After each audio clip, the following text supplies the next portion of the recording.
Today on Locked On Rockies, the potential for the outfield is very high as the Rockies have some of their most exciting players taking reign of certain outfield positions. But does Sean Bouchard still have a spot? You are Locked On Rockies, your daily Colorado Rockies podcast, part of the Locked On Podcast Network, your team every day.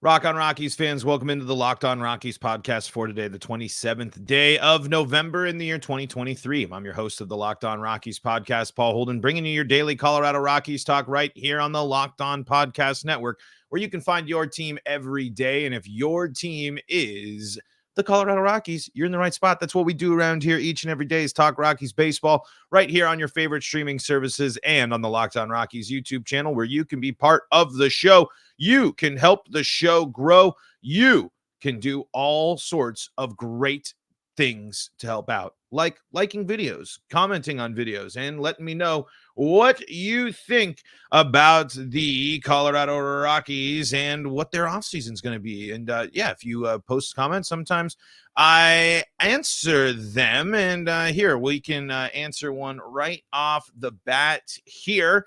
And this one asks, why haven't the Rockies fired their manager? And well, it's mostly because I think the Rockies don't think that they have much of an issue when it comes to Bud Black and their organization. It also just comes down to the fact that I think the team is fine with Bud Black. I don't necessarily think you sit there and feel overly confident in this team and coaching staff. Certainly not. But this right now, is it the best thing to do to shake it up, to go forth and change the manager system? So I don't know. It's a question that I think does have some validity, but it's one that I don't think is the focus of the Rockies, especially as they're trying to figure out their identity. But that was from Steve Crum there. So thank you to Steve for the comment. Thank you all for making us your first listen of the day. Thank you for making us your favorite Rockies podcast and making us your first listen of the day. Hey, before we dive into everything today, because we got a great show talking about the outfield and talking about what the outfield potential for the outfield is. We're going to talk about that today. But before we dive into everything, today's episode is brought to you by FanDuel. Make every moment more. Right now, new customers get $150 in bonus bets with any winning $5 moneyline bet. That's $150 if your team wins. Visit FanDuel.com/lockedon to get started. All right, and let's get started on talking about our beloved Rockies and this outfield. I think that this team is going to have sneakily one of the best outfields in baseball. One of the a team that certainly has a tremendous amount of potential when it comes to the outfield and the production there. And it's headlined, of course, by, we've talked a lot about Nolan Jones and we've talked a lot about Brenton Doyle so far this offseason, but we didn't get to see him much because of injury. Sean Bouchard is still there, and the small sample sizes that we've seen of Sean Bouchard really bring up an interesting case, especially when you factor in where he's going to be playing and who he's competing with for playing time next year. That's the biggest concern I have for Sean Bouchard right now, is the fact that, well, Nolan Jones and Brenton Doyle are starters. Charlie Blackmon's going to get into the lineup somehow. You have Chris Bryant still. You have Michael Toglia you need to figure out. And this is also some stuff that's mimicked in the Rockies in review piece from Evan Lang over on Purple Row. There, bring up a lot of these similar points. But the thing you have to continue to raise your eyebrow at when it comes to Bouchard is the impressive offensive numbers. Offense can't be understated. And especially with the Rockies now having two very good defenders in the outfield already, now right field can become someplace where we don't necessarily need the best defender for the Rockies. We highlight how great the arm and the arm of Nolan Jones is, and of course the overall defensive abilities of Brenton Doyle. And we know how impactful that can be for Sean Bouchard not being, when you're looking at some of, he doesn't have enough really stats to make him qualify for the StatCast numbers when you're looking at things. His arm ranked below average in 2022 and like I said, not a lot of metrics there. But when you look at the offensive metrics, and again, I know how small the sample was in 2023, only 43 plate appearances with 38 at bats. So with some walks in there, so not a ton of time. And you compare that to 97 plate appearances he got in 2022. But the numbers, the percentages there of the offense for Sean Bouchard are really encouraging, including slugging, OBA, exit velocity, barrel percentage, hard hit percentage, sweet spot percentage. All look good. Still has problems with whiff and striking out, just like all the Rockies do. But if Sean Bouchard can make up for a little bit of that lack of offense from Brenton Doyle, and Brenton Doyle makes up for the defense of Sean Bouchard, that's a young outfield with some really great qualities. You have Nolan Jones, who's kind of the overall seems to have all of the tools figured out and seems to be the most impactful. You can have him play left. And then you have arguably one of the best defensive playing center fielders the Rockies have ever had in Brenton Doyle there in center field. And now right field is interesting with how you're going to use it, especially with the factoring in of Sean Bouchard continues to have flashes of impressing at the dish. And that's critical. If the Rockies can have another guy that can hit and slug for some pretty good power and be someone that can generate runs, that's going to add another layer to the fact that this Rockies team has a pretty darn solid outfield. Maybe league's best is going to be tough when you consider some of the other outfields and some of the experience and some of the teams. But man, I mean, Nolan Jones could have been a Gold Glove candidate this year if he was had the right amount of plate appearances and innings played. Brenton Doyle won the Gold Glove in center field. Sean Bouchard, we haven't been able to see a full season or a long extended look at the majors yet. But what we have seen in a smaller sample size is enough to raise your eyebrow and be exciting because, he's going to have to compete. That's the thing there. Let's read here a little bit from Ranking the Rockies. Sean Bouchard made the most of limited playing time, an unlikely comeback from Evan Lang here on Purple Row. Let's see. Bouchard was called up to the Rockies with the September roster expansions. Though he saw limited playing time, he only made 11 starts in the 21 games he appeared in, logging 43 total plate appearances. He made the most of his short season by continuing where he left off in 2022, getting on base and showing considerable pop. In 38 at-bats to close out the season, Bouchard hit .316, .372, .684 while drawing 4 walks with 2 doubles and clubbing 4 home runs. That's encouraging right there. It's a small sample. And I get that. I'm totally, and a grain of salt, absolutely. But those are the type of lines that the Rockies need. Those are the type of series that the Rockies need. Those are the type of stretches the Rockies need on offense. The offense really is entering a critical stage. I know how much that pitching staff needs work. I can't shy away from it, but you cannot disregard the issues, the concerns, the worries with offense. And if you have 2 of your best offensive players holding it down in the corners of your outfield, backed up by one of the best defensive players that we've seen, I think there's an argument to be made that the Rockies are going to have a really special outfield next year. Now, to mix in with that potential, to mix in with everything, are we getting too hyped too fast? Let's talk about that coming up in segment number 2. Before we do that, though, got to tell you about some of the folks that help make this show possible, and that includes FanDuel, America's number one sportsbook. FanDuel's got you covered all NFL season long. And, hey, I've been saying, if you believe in your Broncos, you can take advantage of the bonus bet offer being offered at FanDuel right now. If you would have listened to me for the past 5 weeks when I've been reading this ad and saying, new customers get $150 in bonus bets with any winning $5 moneyline bet. Well, guess what? You would have gotten that $150 bonus bet because you listened to me and you believed in your Denver Broncos, even though I know that was hard to do at one point. $150 if your team wins at FanDuel. If you've been thinking about joining FanDuel, there's no better time to get in on the action. The app is super easy to use. There's a wide range of betting options, including spreads, player props, over-unders, and more. So visit FanDuel.com/lockedon and kick off the NFL season. Kick off the NFL season. We're well underway. Kick off your NFL season with FanDuel. Maybe you're starting late. When getting into the action of FanDuel, your season starts now. Check out all the action at FanDuel.com/lockedon. That's FanDuel.com/lockedon. FanDuel, official partner of the NFL. This is the Locked On Rockies podcast for free and streaming on your favorite streaming services, bringing you your daily Colorado Rockies talk right here on the Locked On Podcast Network and on your favorite YouTube channel, the Locked On Rockies YouTube channel, where you can be part of the show by firing off your Rockies hot takes and letting me know what's on your mind when it comes to Rockies baseball.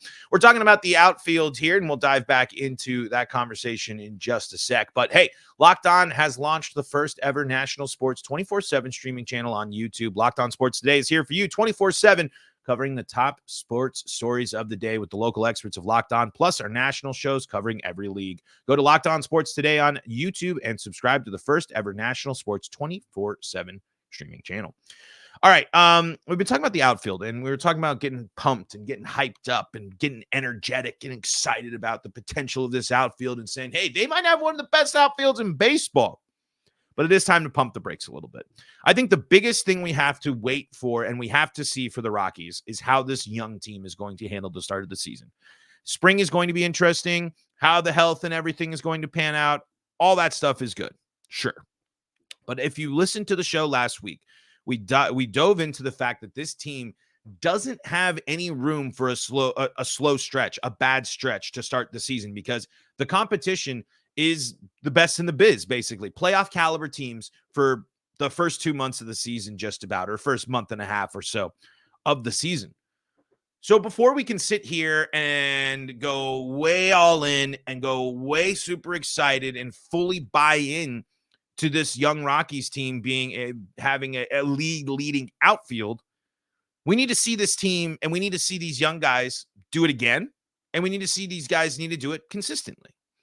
We need to see what type of adjustments these young guys are going to make through the offseason going into the season, knowing that they have their starting roles. Sean Bouchard has to go into this season. How is he going to make himself stand out amidst a very crowded right field? Let's go back to Evan Lang here on Purple Row. Sean Bouchard made the most of limited playing time, an unlikely comeback.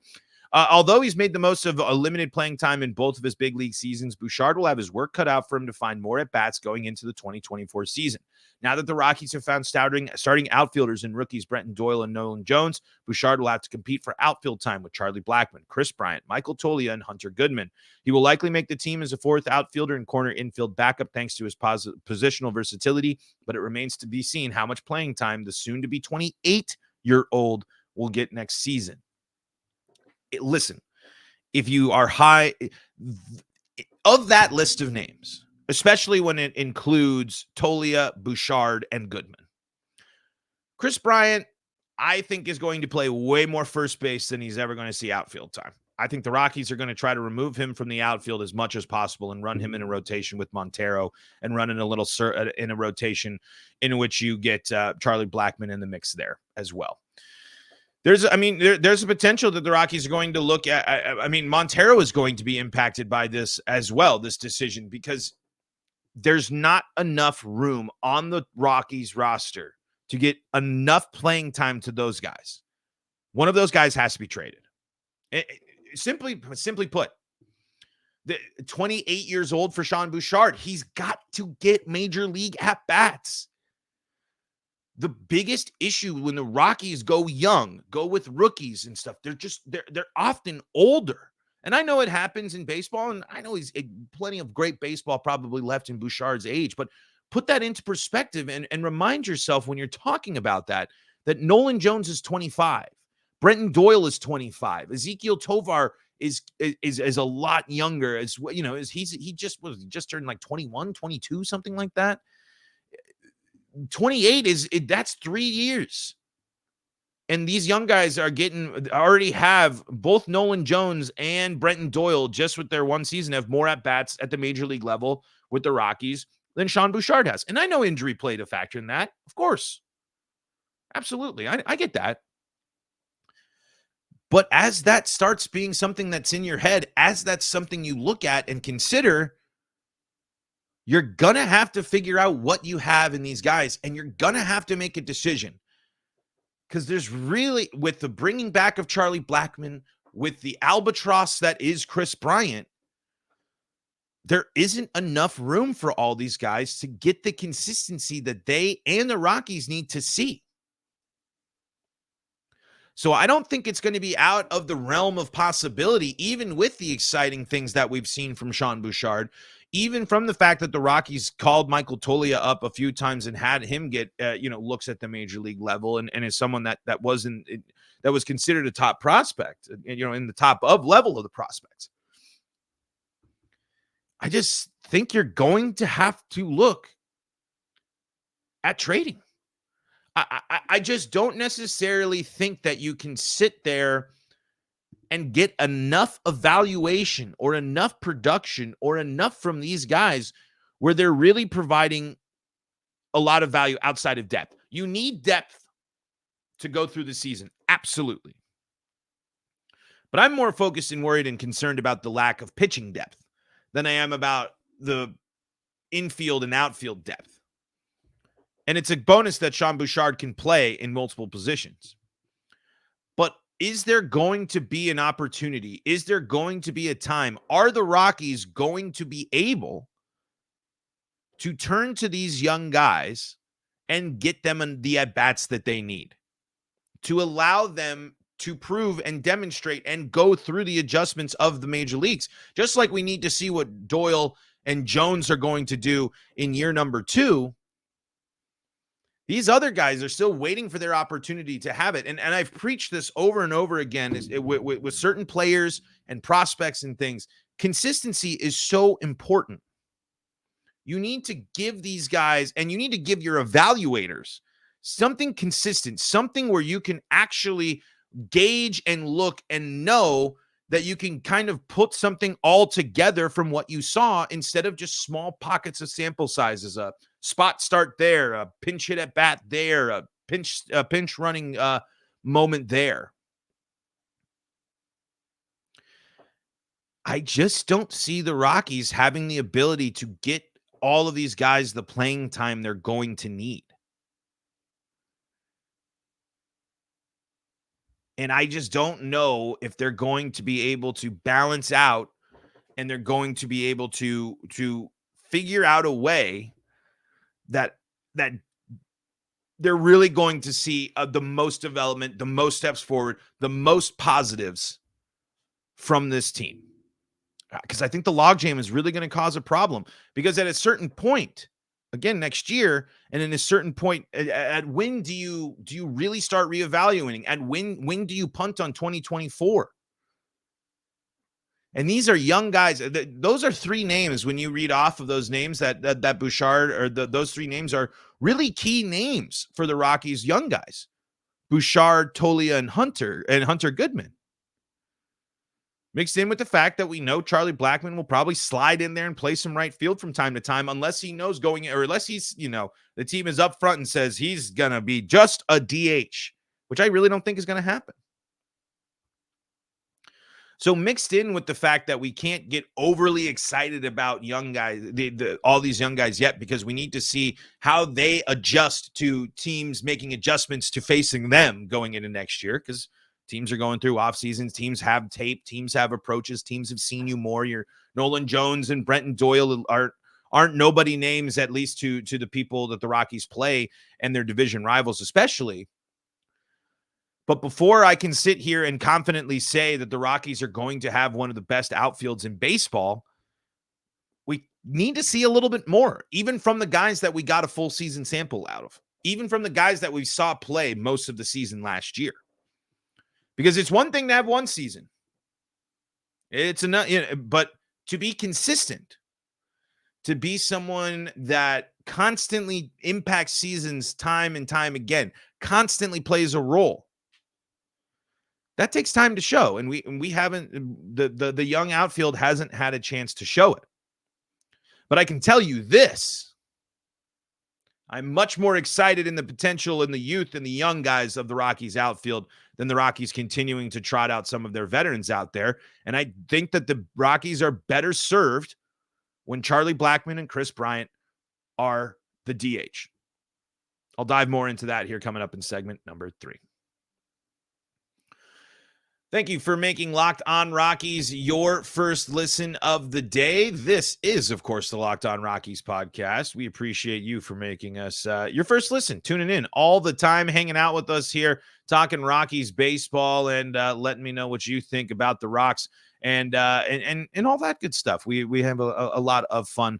And folks, if you are looking for more great sports coverage, Locked On has launched the first ever national sports 24/7 streaming channel on YouTube. Locked On Sports Today is here for you 24/7, covering the top sports stories of the day with local experts of Locked On, plus our national shows covering every league. Go to Locked On Sports Today on YouTube and subscribe to the first ever national sports 24/7 streaming channel.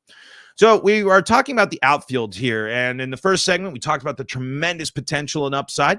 In segment number 2, we had to quell our expectations a little bit because they're young guys, and that logjam with the Rockies is going to complicate getting certain guys playing time.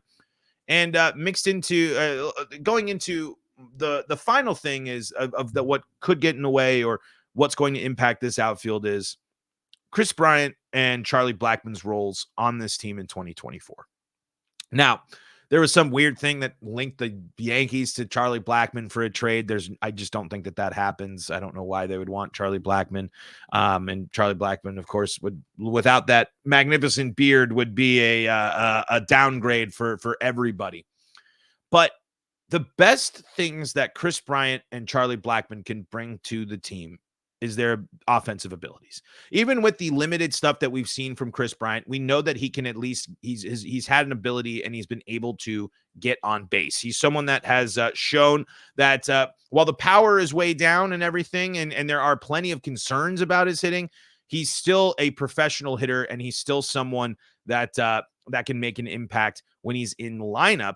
Except for, we did see some considerable dips from Chris Bryant there when you look and compare it to the last time that he had 300 at-bats in the season in 2021. Average down, OBP down, slugging down, OPS down, home runs down, stolen bases down, hits down, runs down. Everything is down.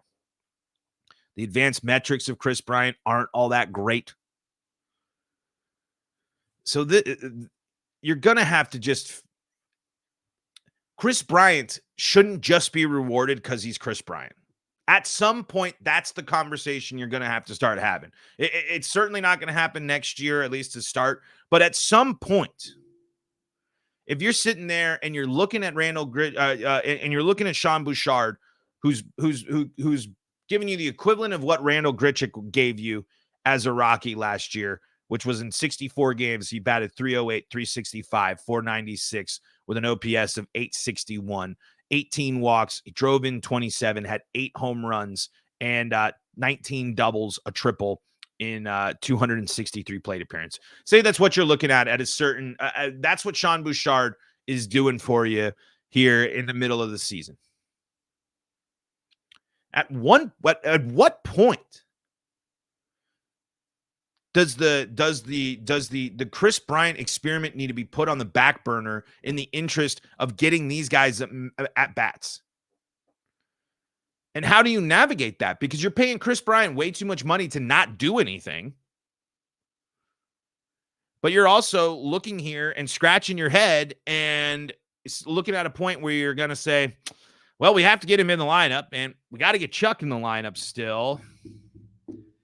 Well, first base DH covered or first base right field covered. Is Sean Bouchard going to be factoring into the DH conversation? Certainly could. But it's really important that the Rockies figure out how to get these guys in the lineup, how to get the most out of it, because I'm confident in Doyle and Jones. I am. I mean, even with Doyle's offensive stuff, that is something to be concerned. But I do think that this outfield has the potential to be something really special down the line, and I think it has the potential to be one of the most surprising outfields in baseball next year. But the Rockies are dealing with 2 tough questions when it comes to the veterans. What is Charlie Blackmon's role and what is Chris Bryant's role? I mean, if Chris Bryant isn't healthy, then it makes things a little bit easier. But if Chris Bryant is playing his healthiest Rockies baseball, that drastically impacts what you can do with Sean Bouchard and Michael Toglia and Hunter Goodman. So if teams are interested in those guys and you need and you're sticking with what you got, you're going to have to turn some of those guys into pitchers. You're going to have to trade them because it doesn't do the Rockies any good other than backup plans for Chris Bryant, which you do need. But all three of those guys need playing time. Bouchard, Goodman, and Toglia. And Blackmon and Bryant get in the way of that directly.